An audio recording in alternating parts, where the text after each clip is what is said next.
మందకృష్ణకు Padmashri KL Krishna, వదిరాజ్ Raghavendracharya కూడా రాష్ట్రపతి ద్రౌపది ముర్ము చేతుల మీదుగా ప్రదానం.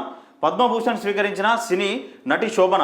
మొత్తం 68 మందికి పద్మ పురస్కారాల అందజేత. నిన్న జబర్దస్త్గా నడిచింది ప్రోగ్రాం. తెలంగాణ నుంచి మందకృష్ణ మాదిగకు వస్తే, ఇక్కడ ఆంధ్రప్రదేశ్ నుంచి కేఎల్ కృష్ణ, వదిరాజు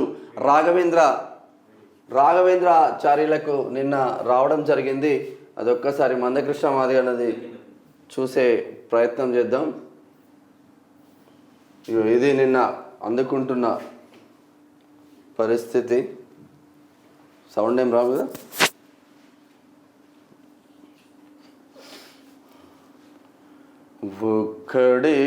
ఒక్కడు ప్రైమ్ మినిస్టర్ నరేంద్ర మోడీ అమిత్ షాకు ధన్యవాదాలు చెప్తున్న మందకృష్ణ మాదిగ రాష్ట్రపతి ద్రౌపది ముర్ము చేతుల మీదుగా పద్మశ్రీ అవార్డు అందుకుంటున్న ఎంఆర్పిఎస్ వ్యవస్థాపక అధ్యక్షులు, మాదిగలకు ఒక దిక్సూచి, మాదిగ నా పేరే బ్రాండ్ అంబాసిడర్గా చేసిన కృష్ణ మాదిగ పద్మశ్రీ అవార్డు అందుకుంటున్న పిక్చర్